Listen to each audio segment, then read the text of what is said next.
नमस्कार, आप देख रहे हैं सीधी बात और आज मेरी खास मेहमान हैं पाकिस्तान की कंट्रोवर्सी क्वीन वीना मलिक। स्वागत है आपका। आज तक में जो भी आप चीज करती हैं वीना, कहीं ना कहीं से उस पे विवाद खड़ा हो जाता है, कंट्रोवर्सी हो जाती है, लगता है दाल में कुछ काला है। हाँ बिल्कुल, मुझे लगता है कि मेरे मामले में दाल में काफी कुछ काला है, क्योंकि आम लोग जो बात करते हैं वो एक रियलिटी होती है, और जब वो वीना मलिक करती है तो दैट बिकम्स कंट्रोवर्सी। दो मुझे नहीं लगता है कि मैंने आज तक कुछ भी ऐसा किया है जो कि कोई भी मेरे जैसी आम लड़की नहीं करती होगी, but at the end of the day maybe because I am a star so I have to pay the price. पर आपके क्रिटिक्स ये कहते हैं कि आप कंट्रोवर्सी को खोजती हुई जाती हैं, आप खोजती हैं कि क्या आप कुछ ऐसा कर दें या कह दें जिसको लेके कंट्रोवर्सी खड़ी। I think it's the other way around. हमेशा लोग इस टोह में रहते हैं कि ऐसा क्या वीना मलिक करे जिसको डिफरेंट एंगल दिया जाए, जिससे वो कंट्रोवर्सी बन जाए। कैसा चल रहा है आपका बॉलीवुड का सफर और कितना मुश्किल है एक पाकिस्तानी एक्ट्रेस के लिए अपने आप को बॉलीवुड में एस्टैब्लिश करना? मैं ये नहीं कहूँगी कि आसान है, बहुत मुश्किल है। बहुत सारी वजह हैं, क्योंकि जब पाकिस्तान और हिंदुस्तान की बात आती है तो यकीनन पूरी दुनिया के लिए बहुत ज़्यादा तवज्जो तलब मामला आ जाता है। सो ख़ास तौर पे जब आप हिंदुस्तान में काम कर रहे होते तो एक बहुत बड़ी चीज़ जो कि किसी ख़ास तौर पे लड़की को फेस करना पड़ती है वो ये कि एक ग्रुप पाकिस्तान में सिर्फ इस वजह से नाराज़ है क्योंकि मैं लड़की होके हिंदुस्तान में काम क्यों कर रही हूँ, क्योंकि नेचुरली हिंदुस्तान इंडस्ट्री के अपनी रिक्वायरमेंट्स हैं, किस हिसाब से आपको ड्रेस्ड अप होना पड़ता है और एक सर्टन ग्रुप, मैं ये नहीं कहूँगी कि पूरा का पूरा हिंदुस्तान, मगर एक सर्टन ग्रुप, क्योंकि मैं पाकिस्तान से आई हूँ और हिंदुस्तान में काम कर रही हूँ, लिहाजा एक सर्टन ग्रुप उस मामले में ज़रूर जजमेंटल है या अपसेट है, जिसकी वजह से शायद कोई भी आम सी बात जो कोई और एक्ट्रेस करे तो इट्स अ रोमांस और it's a beautiful thing, but when Veena Malik does it, oh my God, that's nasty, that's weird, that's silly and all. Bollywood में सफ़र का आगाज़ मेरा ख्याल है कि शायद मेरी किस्मत थी, मगर बॉलीवुड में रुकना मैं यकीनन कहूँगी कि being a Pakistani working here in the Indian industry, दो तरह के रिएक्शंस हैं। एक, people are loving me so much, that is the reason that I am here. कई सारी पाकिस्तानी एक्ट्रेसेस इससे पहले भी उन्होंने कोशिश की है हाल में अपने आप को भारत में एस्टैब्लिश करने की, लेकिन वो आप जितनी कामयाब नहीं रही हैं। आप माजी में बहुत सारी एक्ट्रेसेस ने हिंदुस्तान में काम किया, मगर आप हमेशा बहुत अच्छे होते हैं जब आप थोड़ा सा काम करते हैं और बस चले जाते हैं, bye bye and everything is nice. But जब आप कुछ ज़्यादा काम करने लगते हैं तो नेचुरली बहुत सारे लोगों को डाइजेस्ट नहीं होता है, not only in Bollywood, her industry में जब भी कोई नया आता है उसको एक्सेप्टेंस जो है आसानी से नहीं मिलती है। जितना आपका बॉलीवुड में रिश्ता बन रहा है और जैसे आप बोल रही हैं कि आपकी एक इज्जत बन रही है, उतना ही लोग आपसे पाकिस्तान में खफा हो रहे हैं। हमने देखा कि आपके खिलाफ फतवे जारी हो गए हैं, कई सारे मौलवी खड़े हो गए हैं, वो कहते हैं कि आपने पाकिस्तान का नाम डुबा दिया है। पाकिस्तान एक ऐसा मुल्क है जहाँ पे दो तरह के लोग हमेशा से बस रहे हैं पिछले 1947 के बाद से। मॉडर्न ग्रुप है और ट्रेडिशनल या फिर हम उसको कहेंगे कि कंजर्वेटिव ग्रुप है, मगर आप ये देखें कि उस तरह के ग्रुप्स इंडिया में भी हैं। जैसे कि आपको शायद मैं आपको बता देती हूँ कि जब मेरा स्वयंवर शुरू होने जा रहा था तो हिंदुस्तान में मुस्लिम बॉडी ने मेरे खिलाफ जो फतवा जारी किया कि बहुत अन इस्लामिक चीज़ है कि वीना मलिक अपना स्वयंवर करने जा रही हैं, और वो दिन था जब मैंने कहा कि ओ माय गॉड, पाकिस्तान और हिंदुस्तान हम एक हैं, हम अलग नहीं हैं। सो पाकिस्तान में चाहे मैं कुछ भी करती हूँ, मेरा चाहे वो काम है, अगर आधे लोग उसको क्रिटिसाइज करते हैं तो आधे लोग उसको अप्रिशिएट करते हैं। हमें लग रहा है कि पाकिस्तान में लगातार जो कंजर्वेटिव लोग हैं या जो कट्टरपंथी लोग हैं उनकी संख्या बढ़ती चली जा रही है। कोई शक नहीं है, क्योंकि पाकिस्तान में हमेशा लिबरल ग्रुप हमेशा से एग्जिस्ट करता था, मगर तो समहाउ एक वक्त तक, आज से चंद साल पहले तक, लिबरल्स जो थे वो अपनी आवाज़ उठाने में डर महसूस करते थे। लिबरल्स हैं, एग्जिस्ट करते हैं, अपनी ज़िंदगी जी रहे हैं, मगर आज से पहले उन्होंने कभी अपनी आवाज़ नहीं उठाई थी। मगर शायद इस वजह से भी कंजर्वेटिव्स का जो है वो प्रेशर और ज़्यादा बढ़ रहा है, क्योंकि लिबरल्स अब और आगे आ रहे हैं और वो आगे बढ़ के अपनी बात कर रहे हैं। शायद अगर लिबरल्स हमेशा से खामोश रहते और चुप करके वो सब कुछ सहते रहते जो अब तक होता आया है, तो मेरा ख्याल है कि अब की जो कश्मकश है वो इतनी सामने नज़र नहीं आती। लिहाजा अब की कश्मकश में सबसे बड़ी वजह यह है कि लिबरल्स ने आवाज़ उठाना शुरू की है। पर आपको डर नहीं लगता कि इतने सारे फतवे हैं, पूरी फहरिस्त है फतवों की आपके खिलाफ, इतने सारे मौलवी हैं, इतने सारे क्लैशनिकोव लेके घूमते हैं, लोग कहते हैं कि वीना मलिक को मारते हैं। कितने सारे लोग हैं जो जी रहे हैं और बड़ी हंसी खुशी जी रहे हैं, जिनके खिलाफ फतवे हैं। प्रेसिडेंट मुशर्रफ हैं, सलमान रुश्दी हैं, I think various other examples India में पॉलिटिशियंस की, पाकिस्तान में पॉलिटिशियंस की। आई थिंक सिक्योरिटी थ्रेट्स और मारने की धमकियां तो मेरा ख्याल है कि हमारे गली मोहल्ले में भी अगर देख लें तो बहुत सारे लोगों की होती हैं। So that does not mean कि आपकी जिंदगी का फैसला कोई शख्स करेगा।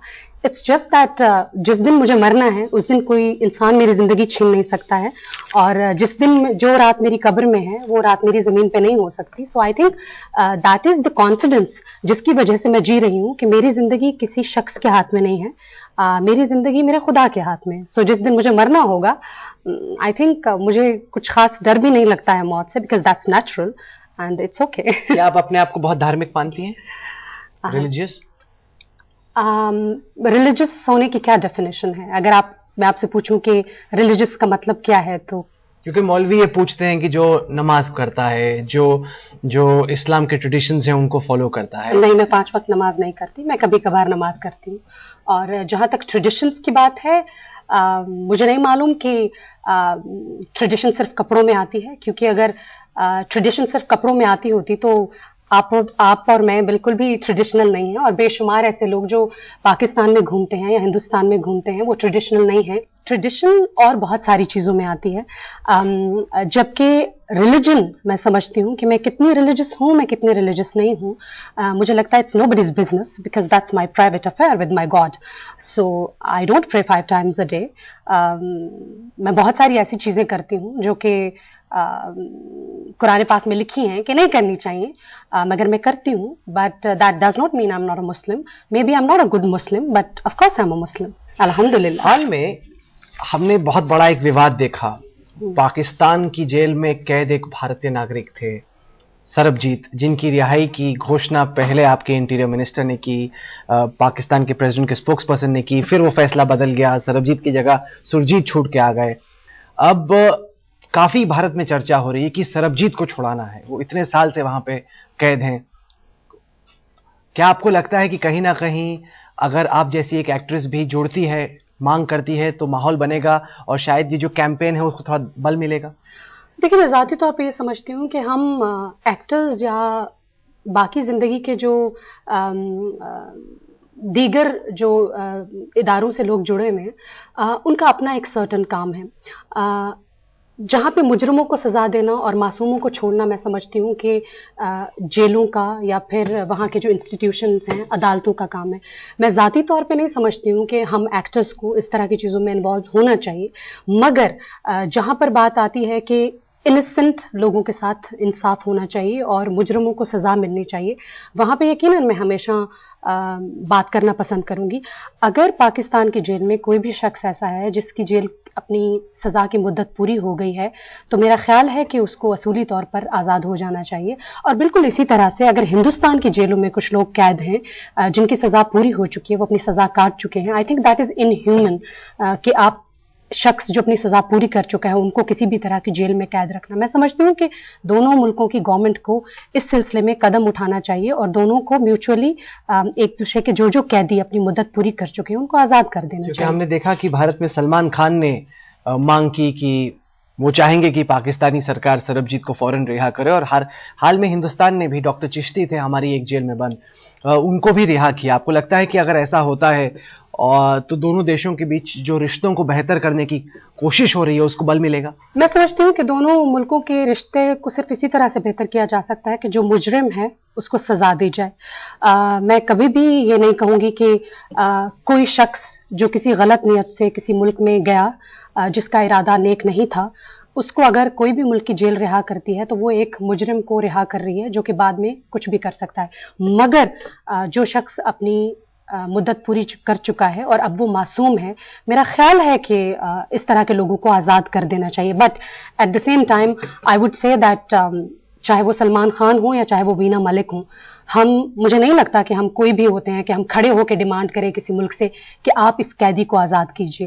आई एम सॉरी, अगर किसी भी मुल्क की कोर्ट और वहां के इंस्टीट्यूशन ये समझता है कि कोई शख्स मासूम है तो उसको रिहा कर देना चाहिए, और कोई शख्स जुर्मदार है तो उसको सजा मिलनी चाहिए। And eight the same time I personally feel कि आई एम सॉरी, मगर पाकिस्तान और हिंदुस्तान में हमारे जो कोर्ट्स के सिस्टम है वहां पे इतने अरसे तक, सालों तक केसेस चलते रहते हैं, और 30 साल, 25 साल, 10 साल, 12 साल बाद पता चलता है कि कोई शख्स मुजरिम है या innocent, which is I think very sad. जैसे कि अभी का आप हिंदुस्तान का एग्जाम्पल लीजिए, अजमल कसाब, अगर वो मुजरिम हैं तो आप उनको सजा उनको मिल जानी चाहिए, और अगर वो इनोसेंट हैं तो what's the point to keep him in the jail. At the same time मैं समझती हूँ कि किसी भी तरह का मुजरिम जो कि इंसानियत का मुजरिम हो, जिसपे वो जुर्म साबित हो जाए, मुझे नहीं लगता है कि उसको ज्यादा अरसे तक रखना चाहिए। आई थिंक खून का बदला खून ही होता है, और जिसने जुर्म किया है उसको सजा मिलनी चाहिए, ना कि उसको लटका के रखना चाहिए। क्योंकि कसाब तो पकड़ा गया बंदूक के साथ, उसकी तस्वीरें थी कि वो मुंबई में आया, पाकिस्तान से आया, बंदूक लेके आया और यहाँ पे लोगों को मार रहा था, ये सब कैमरे में कैद हुआ। So what's the point, what's taking so long कि उनकी सजा अभी तक मालूम नहीं हो रही है कि क्या वो मुजरिम है, नहीं है, उनको सजा दी गई है तो मिल क्यों नहीं रही है। आई थिंक वैसे मैं जाती तौर पे समझती हूँ कि पाकिस्तान, हिंदुस्तान में मेरा ख्याल है कि अब जो कोर्ट्स के सिस्टम हैं, केसों के सिलसिले हैं, वो बेहतर हो जाने चाहिए। लोगों को कोर्ट्स में साल हा साल इंतज़ार करना पड़ता है, जो कि एक बहुत ही मेरा ख्याल है कि तकलीफ दे मरहला होता है बहुत सारे लोगों के। स्टिंग ऑपरेशन हुआ, स्टिंग ऑपरेशन में पाकिस्तान की टीम के कई खिलाड़ी पैसा लेते हुए या मैच फिक्सिंग की बात करते हुए पकड़े गए। वीना मलिक ने मैच फिक्सिंग के इस दौर को बहुत नजदीक से देखा है, आप मोहम्मद आसिफ के साथ थी। क्या आप हमारे दर्शकों को बताएंगी कि किस तरीके से एक खिलाड़ी जो इतने अच्छे फॉर्म में चल रहा होता है एकाएक मैच फिक्सिंग के इस चंगुल में, इस जाल में फंस जाता है?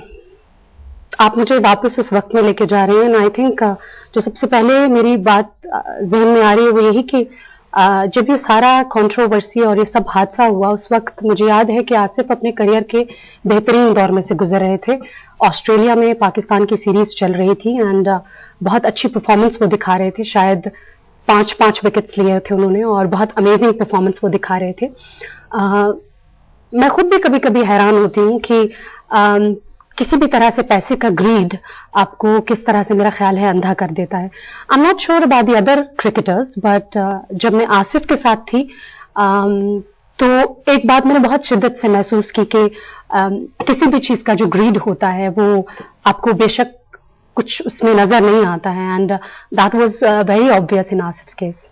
क्या आपने उसके बाद उस दौर के बारे में सोचा?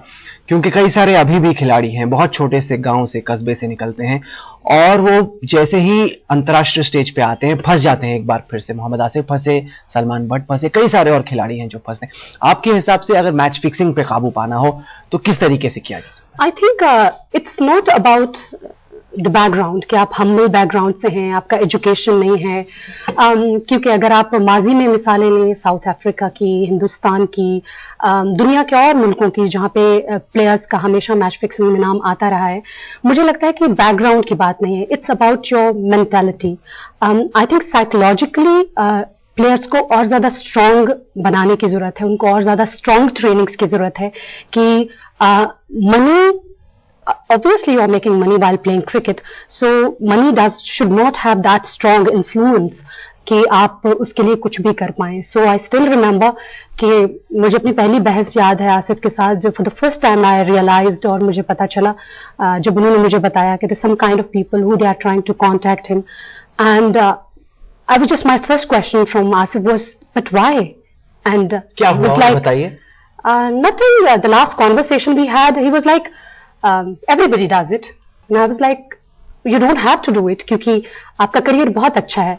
So मेरा ख्याल है वही हमारी आखिरी गुफ्तगू थी, उसके बाद से हमारा रिश्ता नहीं चल पाया। आप साथ में थे, आपने कितनी बार ये देखा कि आपके सामने मैच फिक्स करने की कोशिश की गई? मेरे सामने वो कभी कोई बात नहीं करते थे क्योंकि हमेशा उनको जब भी कुछ इस तरह का कॉल आया करता था, शायद यही वजह है कि मैंने उन पर स्पाई किया था, क्योंकि मुझे ऐसा लगता था कि उनको कोई लड़की का फोन आता है जो वो मुझसे छुपाते हैं। बाद में जब मैंने कॉल्स के डिटेल्स निकाले तो मुझे पता चला कि कुछ लोग उनको कांटेक्ट करते हैं, और फिर जब उन्होंने कन्फेस किया कि उनको कुछ गलत तरह के लोग कांटेक्ट करते हैं, बट उन्होंने मुझे कहा था कि he is not going to get involved in that kind of controversy and इस तरह की सब चीज़ों में।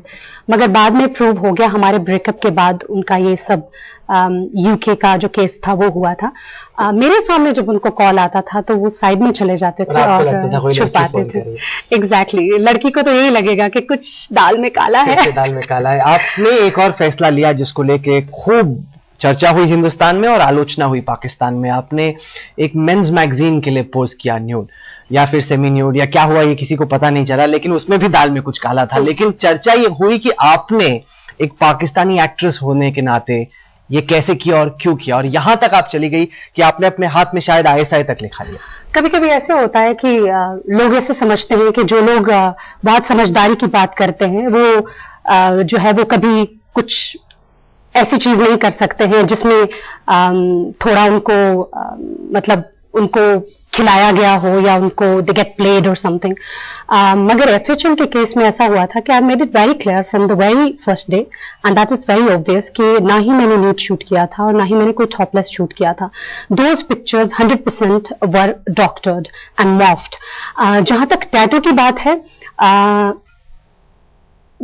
FHM के जो कबीर शर्मा थे उनका ये बेसिकली आइडिया था and I was like what is this ISI, because see कभी कभी ऐसा होता है कि बेशक आप बहुत समझदार होते हैं, दो मैं नहीं कहती हूँ कि वो बहुत सुपर इंटेलिजेंट हूँ, मगर कभी कभी आप चीजों को कहते हैं कि ओके व्हाट यू से मेक सेंस। कबीर शर्मा का एक बयान है, उनसे बातचीत हुई, उन्होंने कहा कि उनके पास ऐसी ईमेल्स हैं जो आपने उनको भेजा, जिन ईमेल्स में आपने कहा कि ये ISI लिखना और इस तरीके से न्यूड पोस्ट करना ये आप ही का आइडिया। बिल्कुल भी ऐसी बात नहीं है। अगर उनके पास कोई ईमेल्स थी तो उन्होंने मीडिया को क्यों नहीं दी?